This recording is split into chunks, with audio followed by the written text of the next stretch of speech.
Hey, what's going on YouTube? It's your boy here once again, Manny. How's everybody doing? Welcome back to DFS Zone, your source for daily fantasy sport lineups and advice, of course, for the NFL, NBA, and MLB. Before I continue on with the video, like always, guys, I appreciate a like on the video, and if you're new to the channel, never been here before, please subscribe down below, and do not forget to turn on your notifications. This way you do not miss any of my new uploads. I've been away for a little while, and I'm glad that I'm back. I had told everyone that I was going to do the MLB videos, but I've been so caught up. I was away for about a week and a half. Haven't done any videos. Haven't really played much MLB. Did play 2 lineups yesterday, cashed on one, and I played a slew of NBA games yesterday, a lot of GPPs, and I did cash in a number of them with a number of lineups. Which are up on my Instagram if anybody wants to take a look at that. Not an enormous amount of money, but I did win a couple $100 combined. Nonetheless, I'm going to stick with the NBA for a little while longer, simply because, man, this NBA right now is just, I just love this time of year. I love the NBA in general, but this time of year, Jesus, the playoffs are just, so exciting, and I'm so, fired up every day to not only look to see what lineups I'm going to create and see if I can go out and nail down a GPP, but at the same time, it's just looking forward to, as a fan, just to watch these athletes, man, just go out there and grind this thing out. And it's been pretty exciting. So the playoff the games yesterday were all very good games. I saw every one of them. It was definitely a nice Sunday to sit back and to be able to relax and watch a lot of basketball. But I figured it's time. I was away, like I said, for a week and a half, and now I'm settled in. So it's time to get back to it. I'm going to definitely stick around with the NBA for a little bit longer. And when the NBA gets to about, I would say, and it's just simply because I'm so excited about what's going on, that I'd rather just do a video on NBA. Plus, NBA fantasy basketball for me this year has been great to me. I've made quite a bit of money this year, and much more than I did last season. And and I just want to still grind it out a little bit longer, and at the same time share with you guys some possible plays every day until we get maybe to the finals. By then it will be, it won't be much to talk about other than to see who's going to win the championship. But anyway, with that being said, today is a 2-game slate, very small slate, a lot of good stuff. Got two teams here: Houston, Minnesota, Oklahoma City, Utah. We have right now the Houston-Minnesota game. Let's just go over that for one moment. We have a 111 implied total for the Houston Rockets today, at least as of right now, what I see on the screen. And we have a 105 for the Timberwolves. So you got a 216 total, and then you got a 209 total for the OKC-Utah game, with Utah with a 106 implied total, and OKC with a 102. So all the games are going to be competitive, man. We know that. Every team here is going to give it, they all. Tough games. If I am going to say right now, just to start off, before I go over all the positions and go into my fantasy crunch, and just share with you a couple plays that I'm looking at. Everybody that I share with you on Fantasy Crunch are definitely in play for me. I plan to make multiple lineups today. There are going to be some core guys that I'm going to use on a lot of lineups. Obviously, I've been giving you guys a stud 5 when I've given you videos. I'm not going to be doing a stud 5 throughout the playoffs because of the minimal games. But I will share with you my player pool that I have narrowed down to, and who am I considering, and what I think are the best plays. So to give you guys an opportunity to, or at least an advantage, to be able to sit down and look over a couple plays. But the Houston-Minnesota game, if you wanted to stack up that game with a 216 implied total between the two teams, obviously that's going to be, so far, at least in Vegas, they have the lines that one is going to be the higher scoring game. So if you wanted to stack up 6 players from both teams combined, or 7, yeah, I think that's a good idea. If anybody is interested in that, I more than likely will have a lineup or 2 like that, and as well I will have a lineup like that for the OKC Utah game. So but this is a good game if you want to be able to stack multiple players from this one game. You can do that. Key players that I would say in this game, just giving you guys just some ideas of how I think about things. You could also stack up teammates here. Chris Paul, For instance, with Houston, Chris Paul with James Harden would not be a bad stack at all. These guys, when they're together, they basically, they've been averaging, at least during the course of the year, they were averaging about 92, 93 fantasy points combined together. So they definitely could put the points up together. And if you wanted to do another team stack here for the Rockets, I would definitely consider Harden with Capella, because Capella feeds well off of Harden. If you guys watch them play together, Mr. Harden is always just, really feeding Capella down low. Capella gets a lot of easy buckets, and that's all due to Harden. So they both work well together, and they actually put fantasy points together fairly well too. I have them here about 86, 87 during the course of the year. Did not average out what they're doing right now, but I know they've been a little, the last two games, the Minnesota defense has been really playing a lot better, especially in the last game against both of these guys. So I know those numbers have come down, at least during the playoffs. But then again, if you still, again, what I'm trying to say is that if you wanted to stack up teammates, those are the two stacks that'll work good for Houston. So again, it would be Harden with Paul or Harden with Capella. If you wanted to do a triple stack, then definitely Paul, Harden, and Capella would be okay, or not, maybe something like Paul, Harden, or Harden, Ariza, Capella. Those will be, some of the three. That would be the triple stack that I would consider for Houston. With Minnesota, Jimmy Butler works very well. At least during the course of the regular season, when he did play, he did very well on the court together with Mr. Towns. So I would say Jimmy Butler, if you wanted to stack up teammates here, definitely a two-player stack here. Definitely Towns with Butler will work. They averaged about 83, 84 fantasy points during the course of the year when they were together on the court. So that will definitely be a good stack. I don't like too much of a triple stack here with Minnesota, but if you were to think anybody else, I would think Jimmy Butler with Wiggins will work. But I kind of like Teague with Butler and Towns together as a triple stack. I think that's the only stack that I would consider if I'm going to put these guys together and load up on some Minnesota guys. I would definitely consider Teague with Butler and Towns, or just Teague, Butler with Teague you can do as well. But the best stack here is definitely Butler with Towns. They had the best success together. They averaged, like I said, about 84 fantasy points combined. So something to consider there, guys, if you are interested in stacking players. And on the other game, OKC and Utah, not too strongly with Utah. Utah's only two players that really work together are Rubio with Mitchell. At least in my eyes, and at least as far as statistics wise, they averaged about 65 fantasy points, which is a lot lower than Harden and Capella and Harden with Paul. So that's why I will lean more towards stacking in the Houston or Minnesota game with those players than as opposed to the OKC Utah. But Utah is a very good team. Combining Mitchell with Rubio works, but then again, I also like, even though they didn't have large numbers, right now in the playoffs, they have had great numbers, and that's Rubio with Mitchell and Gobert. So definitely consider those three as a triple stack for Utah. But I would say if you're looking for just two players from Utah, you definitely should pair up Mitchell and Rubio in your lineups. And if you're looking to pair up in the OKC, they have had some success. Westbrook with George is definitely the best stack. They average combined together about 92 on the average during the course of the year, fantasy points combined together in games.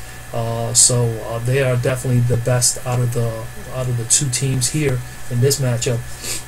I would also consider Westbrook with Adams. So when George is not on the court, Westbrook works well with Adams. Adams works well with Westbrook. They average together about 84, 85 fantasy points. So definitely those are some stacks to consider. So if you're looking at stacks for Houston, Harden with Paul or Harden with Capella, okay, I will not go triple stack there. And if you were to do a triple stack, the triple stack would be with Ariza somewhere in the middle. So it'll probably be Paul, Harden, Ariza, or Harden, Ariza, Capella. And then when you go with Minnesota, you definitely got to consider Butler with Towns, or I would consider Teague, Butler, and Towns as a triple stack. With Utah, definitely only like Rubio with Mitchell, but you could also have Rubio Mitchell with Gobert, and that will work.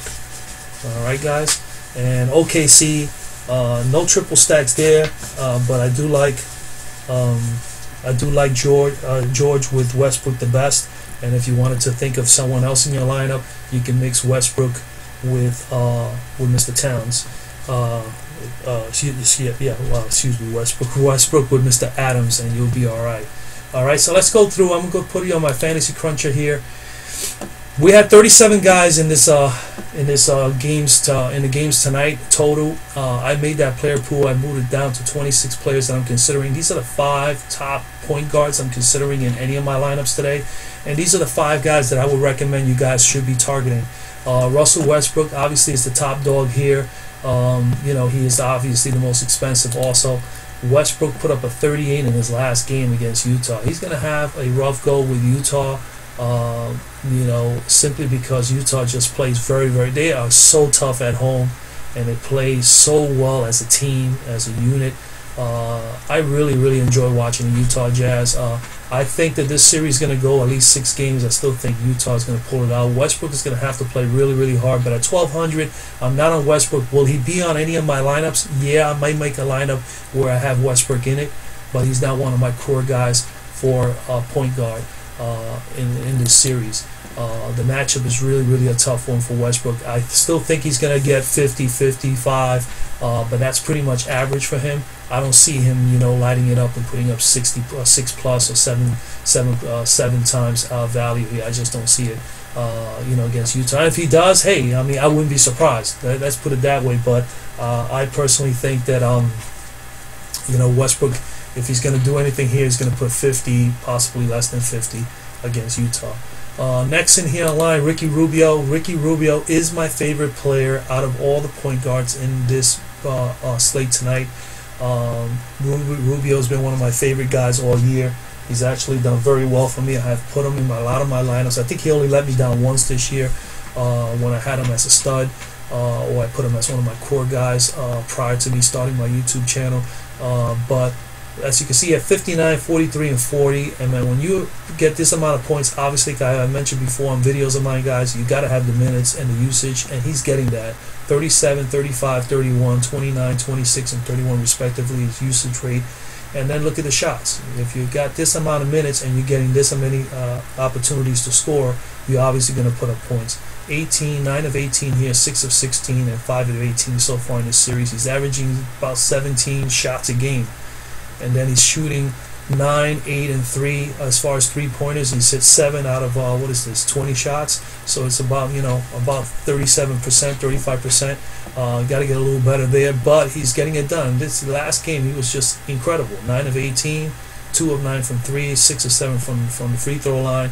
He had 11 rebounds, 10 assists, had a triple-double, 2 steals, 1 block, 26 total points. Ricky Rubio has been the man. He has been the man, and I expect him to be no different here going forward. He has absolutely just been playing the best basketball I've seen Ricky Rubio play in a while. And he's, as long as he's healthy and he's found his place here with this Utah Jazz team and his coaching staff, Rubio's just been, he's just been brilliant. I don't expect anything different tonight. He is my favorite play here at point guard tonight. I definitely would tell you guys to consider Ricky Rubio. Other than Rubio, obviously you got Chris Paul here. Chris Paul has had 2 out of 3 games where he has not performed well in this series. He's getting sufficient minutes, 30, 29, 33. He's getting sufficient shots, but his shots are not going down. 5 of 14 in the first game, 10 of 18, not too bad in the second game, 3 of 5 from 3. Obviously that was a blowout game. He did very well there. He had 8 assists, 3 steals, 1 block, 27 points. But his last game, 7 of 11, that wasn't too bad from the floor, but he didn't get as many threes. The Minnesota, just the rolling of players, they really defended well against the 3. They know that Houston's game is a lot of 3-pointers, and they really put the clamps down on Paul and especially on Harden, and it made it very hard on these guys to actually go out and get these enormous big numbers that they get normally when they are shooting from the 3-point range. So Chris Paul is definitely in play. 8,700 for me. he will be in a lineup or two. Like I said, I may stack him in a lineup with Harden. Are they going to do well together? We'll see. I mean, this, I really like the Utah team. I don't know. The Minnesota team has played them fairly well. So, at least in the last game, we'll see if they can hold it up again today. But my favorite play so far here at point guard will be Ricky Rubio. But Chris Paul is in play. 8,700. You really need him to get what, 40, about 46. He can do it. The only thing is just, is he going to be able to be effective with his shots? Is he going to be able to get those threes that he normally likes to get? Jeff Teague is the next guy I like. He is my second favorite play here. He will definitely be in a lot of my lineups as well. Teague played very well in his last game, put up a 40 spot against Houston. He had 41 minutes on the floor. He really didn't rest a whole lot, but he took 9 of 14 from the floor, 3 of 5 from the 3-point range, and 2 of 3 from the free throw line. He did have 8 assists, 3 rebounds, 1 steal. He had a total of 23 points. He played fantastic in the last game. I really like Teague here against Houston. Houston, they're fairly decent against defending against point guards throughout the year, but they're going to have their issues here in this game simply because, you have Jimmy Butler here now, and if there was no Butler, it would be a different story, but Jeff Teague, I guess he just really just steps up when Jimmy's on the floor. They feed off each other very well. Butler, this only benefits Teague. He'll take less shots because Butler is on the floor, but he's a little bit more efficient with his shots, and I think that helps Jeff Teague have solid games. Not only that, it's just Jeff Teague's job is to facilitate and to pass and to look for the open man, and I think with Butler on the floor, it just makes him that much better at doing that. So I just like him. You're asking 7,200. That is an incredibly good price. He needs to get 36, 37, and he's been averaging what? He put up a 40. What did he put here? Put up a 40 spot in the last game, 38 2 games ago. And as you can see here, just before the season, the playoffs began, he had 47 and 46. So he's been putting up beyond past value for a couple of games now. So I really like Jeff Teague there. You guys should definitely consider penciling him in some of your lineups. Derrick Rose. Hey, Derrick Rose is just enjoying his time with Coach Thibodeau. He's back with Jimmy Butler. He is healthy, and he is playing. And they're giving him minutes, 21, 17, 23 in this series. Look at the usage, 36, 26, and 32. And look what he's doing. 8 of 16, 4 of 9, 7 of 14. He's getting shots. He's getting minutes. The minutes is probably going to increase just a little bit more maybe today. All right. And he's putting up the points, 17, 9, and 16. He's driving, he's penetrating, he's shooting from the three-point spot, he's driving to the board. He's doing everything that Derrick Rose used to do. The only thing is he's not as explosive as he used to be, but he's explosive enough to damage and hurt the Houston Rockets here. So, as a cheap value play, 3,800, he is definitely, is definitely a good play here at 3,800. You need 17. Points, 18 points from him. I don't see the reason why he can't get that. He got that easily in the last game. Derrick Rose will be on some of my lineups today as well as a value play. Shooting guard. You got a couple guys here. You got Harden, of course. He's going to be top dog here. Like I said before, with him and with Chris Paul, pairing them up would be a good idea. But Harden right now has been he's good for a cash play. GPP. I don't know if he's going to get more than 50 points against Minnesota. He's been having a hard time here. But you see 46 and 42 in his last 2 games. He did put up 63 spot in game 1, which is with 3-point win. His usage rate, we know he's going to take shots. He's the man. He's going to take shots. He didn't shoot well in the last game, 9 of 21. That's because Minnesota defended him so much better. It's going to be interesting. He still put up 29 points because he takes up a lot of shots. He got to the free throw line 10 times. He hit 8 of 10 there. So you're not gonna completely stop Harden, okay? But as far as him putting up a 70, 80 spot, we know that he's capable of doing that. Is he gonna be able to do it? That's my whole thing. I don't think he'll be able to do that. So for me, he'll be on a lineup, but he's not my core lineup. Not at that value, not at that price. I think that's a little steep for me. For a cash play, definitely, I would would take a chance on Harden. But a GPP tournament, maybe stacking either him, maybe just throwing him on the lineup, or a Westbrook, but trying to get both of them in the lineup and get that value out of it. I don't think you'd be able to do that. At least in my opinion. So, or at least as far as what I've seen thus far, I don't think that's going to happen. Donovan Mitchell, best play here, shooting guard, guys. I definitely love Donovan Mitchell here. As you can see, OKC 26th overall against the shooting guard during the course of the year. He has been, absolutely, to me, hands down, the rookie of the year other than Ben Simmons. I think they're the best two. I think that this guy has been so much value to this Utah team that, it's without him, there's no way Utah would be where they are right now. And that's a powerful statement, but it is absolutely true. They got a good team, but without Donovan Mitchell being a part of this team throughout the course of this year and him becoming the player that he has become, this kid has so much great poise for this level of play. Ben Simmons is fantastic as well, but I think just simply because of the position this young man plays, the position that he's in a team as a rookie, being one of the shorter players on the team and one of the shorter players in the league to play this position as well. This kid is so explosive. It's just incredible and mind-boggling how well this kid has played this year as a rookie. So to me, hands down, he is the rookie of the year. But I'm sure there's going to be debate that Ben Simmons should be the rookie of the year for what he's done in Philadelphia, and he's done an awesome job too. He's also another phenomenal player. But I don't know. I just kind of like Mr. Mitchell more, and for that, I also like him as the best shooting guard for tonight's slate. So definitely, you should definitely get yourself a piece of Mr. Mitchell on your lineups today. I think he's the best guy here, hands down. Andrew Wiggins, another good spot. 38 points in his last game. It was his best game yet. He shot 7 of 11, 4 of 6, and 2 of 4, 20 points with 5 assists and 5 rebounds. He did a little bit of everything. Steal, 1. He had 1 steal, 1 block. He only committed 1 foul. He's definitely pretty good. He normally doesn't get into foul trouble, so that's another thing that's great about Mr. Wiggins.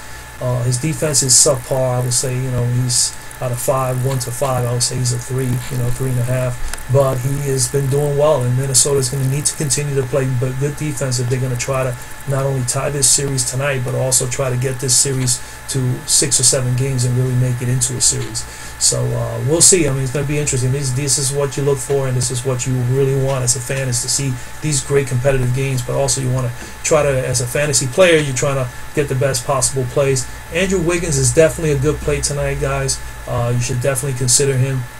And like I said, if you're looking to stack up players, maybe Wiggins is probably not one in the Minnesota team that you would consider. Like I said before, I would prefer Teague with Butler, or Butler with Mr. Towns. And probably Mr. Towns and Butler is probably the best way to go. Eric Gordon and Jamal Crawford are definitely decent plays at 5,400 and 3,600 respectively. I'm not going to go over those guys, but I definitely see myself putting Jamal Crawford in some of my lineups just to get that value. We know that Jamal is capable, 15, 15, and 20. He gets, sufficient minutes. That's what you look for, at least. It would be nice if he hits a little bit more of a higher percentage on his shots and get a little bit more points. That way we can get more fantasy points. But I still like him, squeezing him in there, especially if you're going to go with a Harden, or with a Westbrook, one of the top studs. That's when you need a guy like Crawford to come in there that gets plenty of minutes. You can put him in your lineup, and maybe, just maybe, he may get 15 to 20. Maybe he may go off for 20, anywhere between 20 and 25 fantasy points, and that's going to be great value on your money if you're able to get that. And the beauty of it is that Jamal Crawford is capable of doing that. So for that, I would say definitely you should definitely have him in consideration in your lineups. Small forward: Jimmy Butler, Paul George, Joe Ingles, Corey Brewer, Trevor Ariza, Gerald Green. Those are the only guys I'm considering. Those 6 guys are the only guys you guys should be considering in your lineups. Obviously, the lower playing guys, value plays here, Brewer, Ariza, and Green, and I would prefer Brewer and Ariza over Green, but you never know. I may squeeze in a Green in one of the lineups just to change it up a little bit.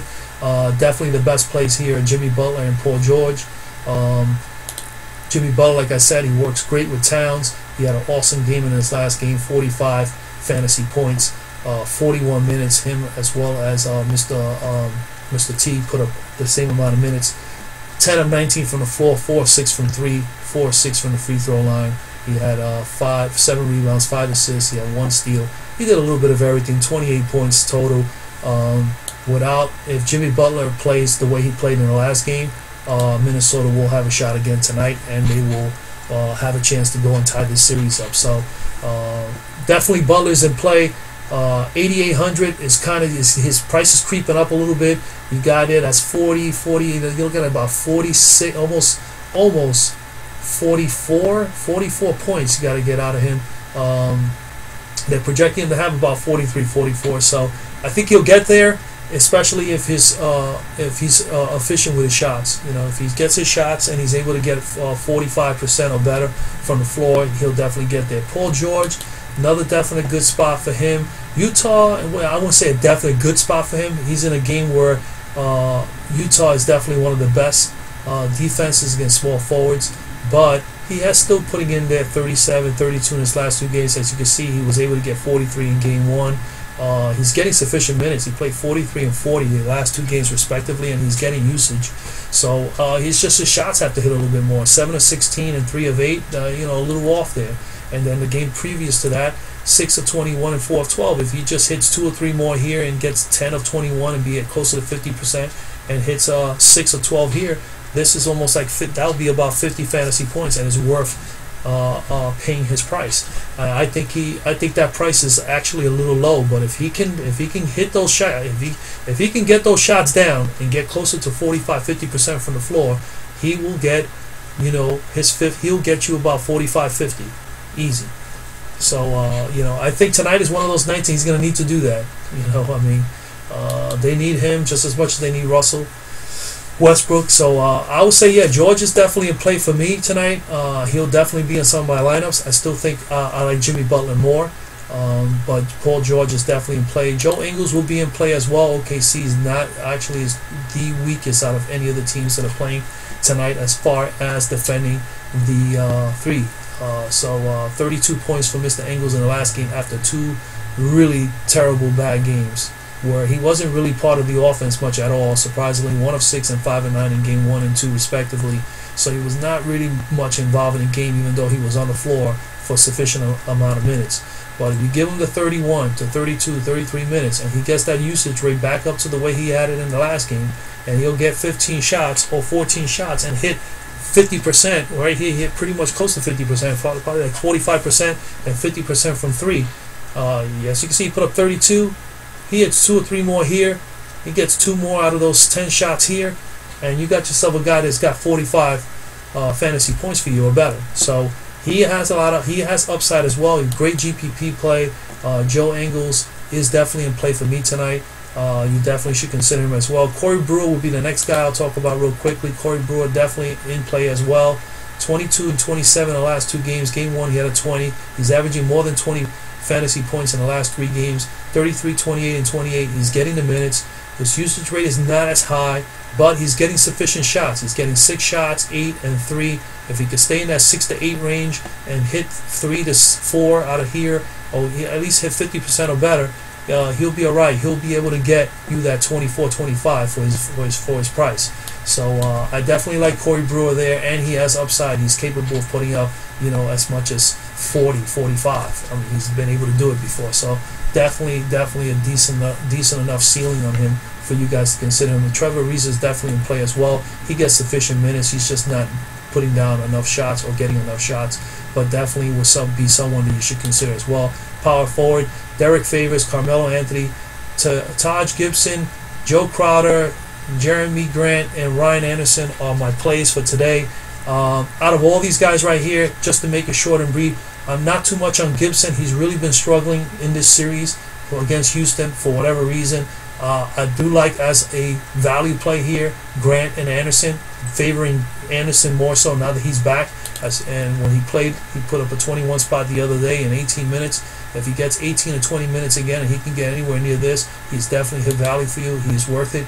And he also has that possibility to put up 30 to 35. So that's the beauty about Anderson. If he gets cooking, they'll feed him the ball, and that's that. The only thing Houston has to do here, if Houston can get the front court to be able to get involved in a game and be able to produce, then that opens up the doors for them not to be for Harden and for everybody else up back there, because that was the problem the other day. The front court wasn't able to get Harden was doubled up. He was defended so well, and then the front court was not producing.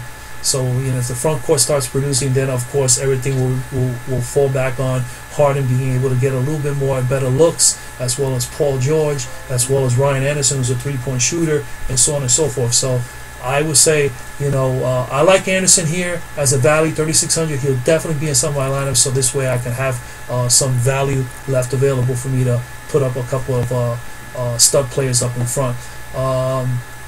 Joe Crowder has been, he's been so-so in this series. He's getting at least a decent amount of minutes. He had a 10 and 13 spot in the last 2 games.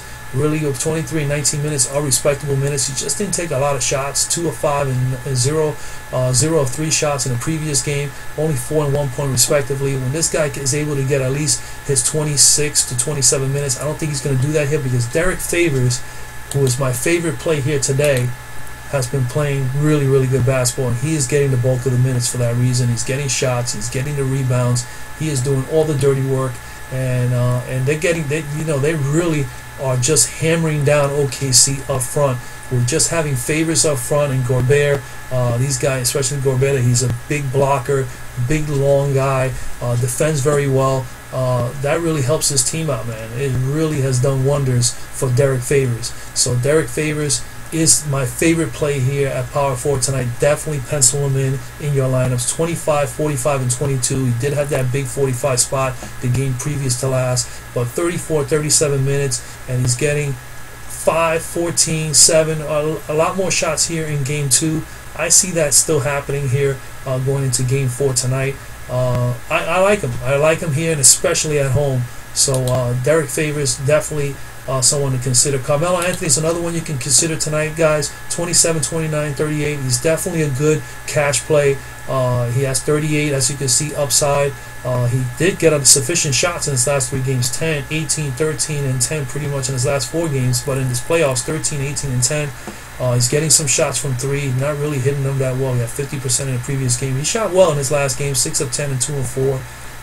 Had 3 steals, surprisingly, 14 total points. A 27 spot, he was just met value, just above it. I think he'll get 26, 27 again today. He's a good cash play, not considered a good GPP play. I'd rather have Favors, who has even more upside at this time, the way he's been playing. But Carmelo Anthony would be maybe in 1 or 2 of my lineups. Someone to consider as well.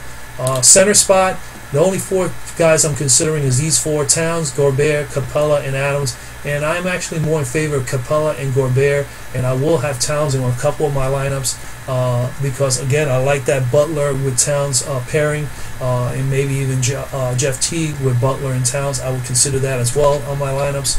But Gobert is probably my favorite with Capella, my second favorite. Capella works so well when he's on the floor with Mr. Harden.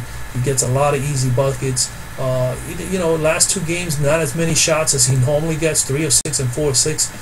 This is more so because up front, Minnesota is just, they've just been banging away. They really have been giving these guys a hard time, especially more so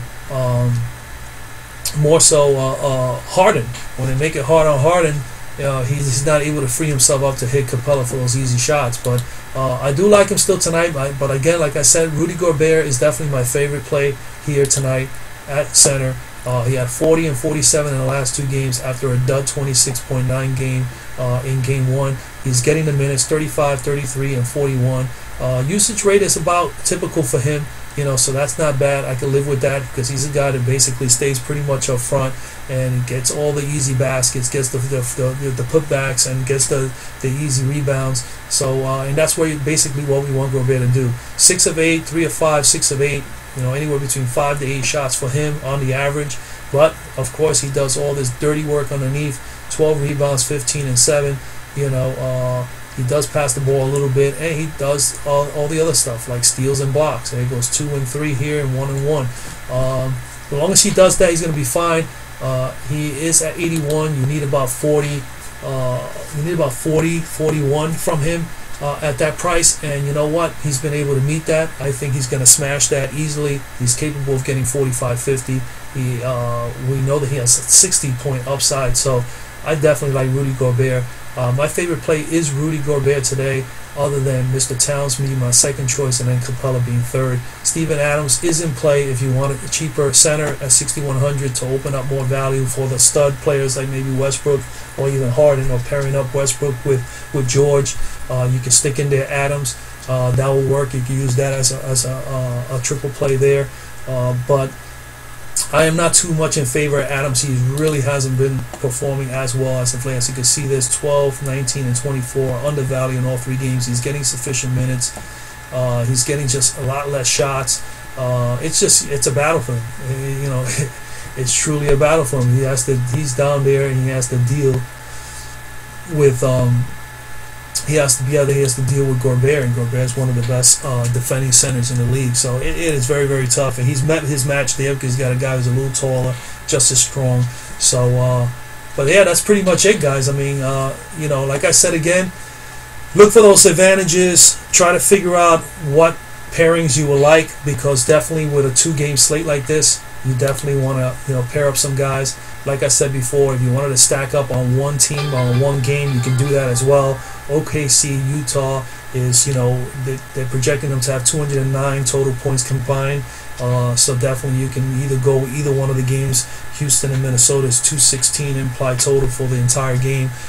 So you could go with the higher scoring game through Vegas lines, which is Houston, Minnesota, and you can grab 6-7 players out of the 9 positions from that game, or you can go the other way and say, hey, you know what, I'm going to stack up 6 or 7 players from Utah and OKC and try to swing in the remaining 2 or 3 spots with Houston or Minnesota players from that game. So I mean, whatever way it works, you can break them down 4 and 5, or you can, if you want to pair up some players, like I said before, Harden with Paul, they work well together. Harden with Capella, fantasy points combined together, they do very well as well. If you want to do OKC, I would say definitely Russell Westbrook with Paul George is a good combo, or go with Westbrook with Adams.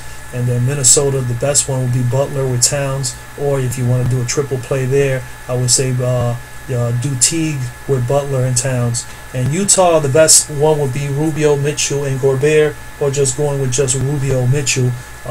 They don't have as high numbers fantasy points combined together when they are together as opposed to the other guys I mentioned. So definitely have those in consideration. So guys, again, I gave you a couple little pointers there, a couple little tips. Hopefully they help. I hope everybody has a successful night. The games are going to be great. I look forward to them tonight. I'm hoping to knock down a few more $100. Hopefully I can nail down a GPP. We'll do a couple cash plays just to make sure I balance out my funds. But wish you guys a lot of luck. That's pretty much all I got for you guys, man. God bless and good luck tonight. And I'll be back tomorrow, man. Everybody be good. Peace out. Bye.